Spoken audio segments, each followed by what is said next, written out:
So what's up mga boss, yan, gun ban is almost lifted, no? So kailangan natin i-lubricant to, i-condition na yung mga unit natin, no? So nandito naka customize na yung ating EMG Pit Viper, no?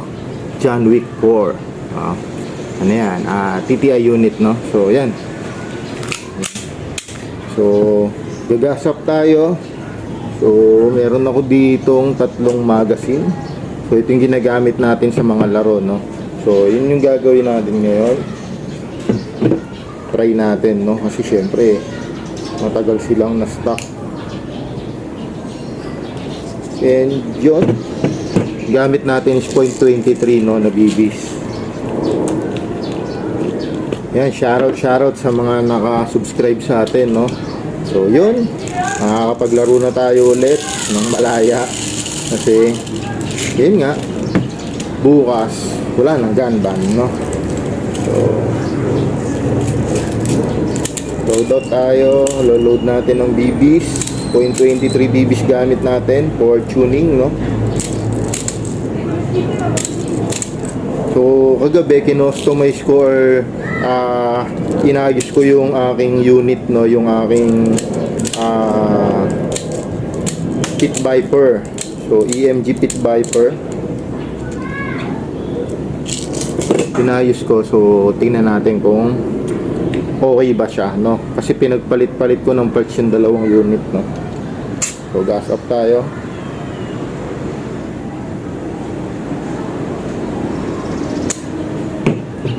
Checking kung may singaw. So far, wala naman, no? So, load natin lahat ng mags natin para matesting natin, no? Kung merong may sisingaw, kung merong papalya, no? Kung may iipit na mga BBs. So, kailangan i-double check natin bago natin ilaro ulit sa field, no?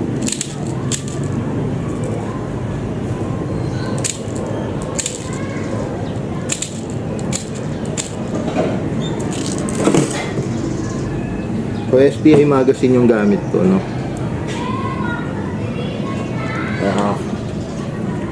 Ito, nung last time na ginamit ko, nalaglag pa to, eh.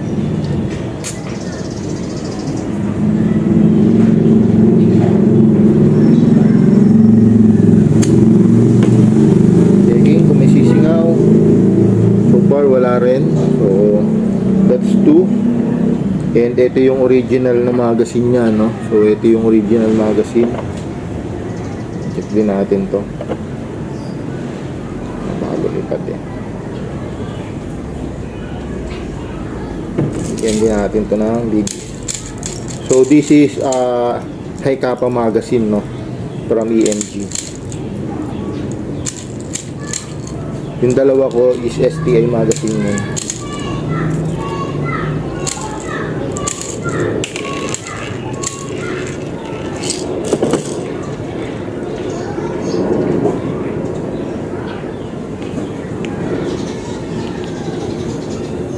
Gas up.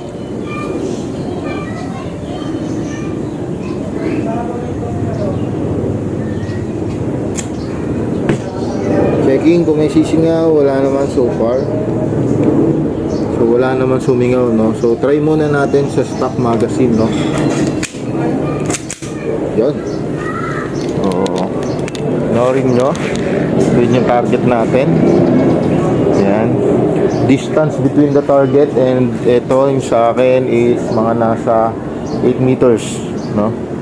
So yan.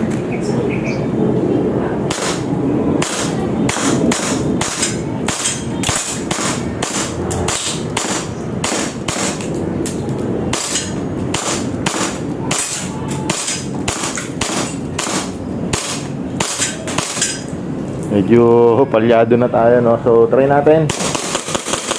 Yan. So ito pala guys, kinostom ko to. Sinadya ko na hindi siya nag-open slide pag wala ng BBs, no? Kasi para sa field, mabilis lang magpalit ng magazine, dire-diretso lang yung putok, no? So ito. So okay naman yung isang magazine natin. Checking kung may singaw, wala rin. So syempre, hammer down natin para safe. Then insert ulit yung magazine. na samahan nyo ako. Tatayo natin yung ating target, no? So, ito palang iPro ko, yung gamit natin na iPro is yung ESS na iPro, no? So, gamit natin, meron tong clear lens na kasama and yung yellow lens, no, na kasama. So, yun yung gamit nating iPro. Kaya niyang tumanggap ng 600 fps point blank, no? So, ito, testingin natin ulit. Ito naman is STI magazine, no? So, try natin ulit. Yan.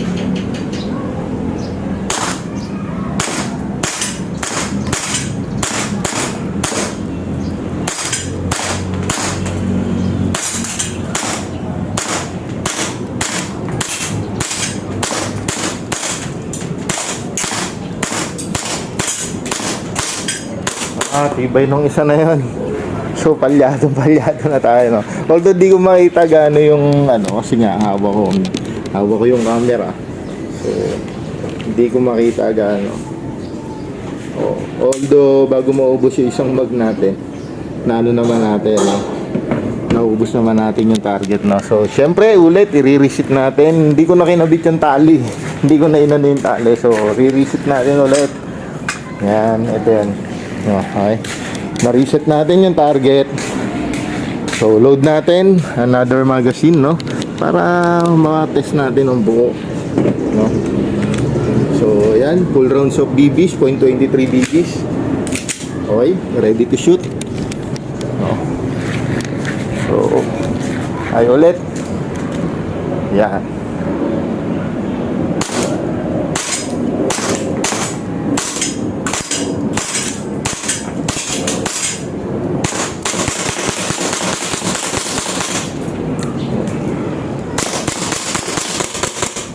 Yan. So far, okay na okay yung ating unit, no? And, yun. Ready ng panglaro, no? So, remove natin yung magazine. Siyempre, hammer down natin dahil hindi na nga siya nag-slide lock, no? Dahil, nilip natin yung kanyang slide para hindi na kumapit, no? Okay. Clear yung chamber. So, yun. So, yun, guys. And shoutout sa mga nakasubaybay sa atin, no? So, more on field knowledge yung makikita nyo. So, marami na tayong malalaruan ulit. Yung mga gustong maglaro din, PM nyo lang kami. Guide namin kayo. Yung may mga kailangan sa unit, PM nyo lang kami. Kailangan magpa-upgrade, PM nyo lang kami. Yan, subscribe nyo kami sa channel namin. So, YouTube channel namin is Savage Airsoft. Then, yung page namin is Savage Airsoft PH, no? So, yun, maraming salamat mga bossing.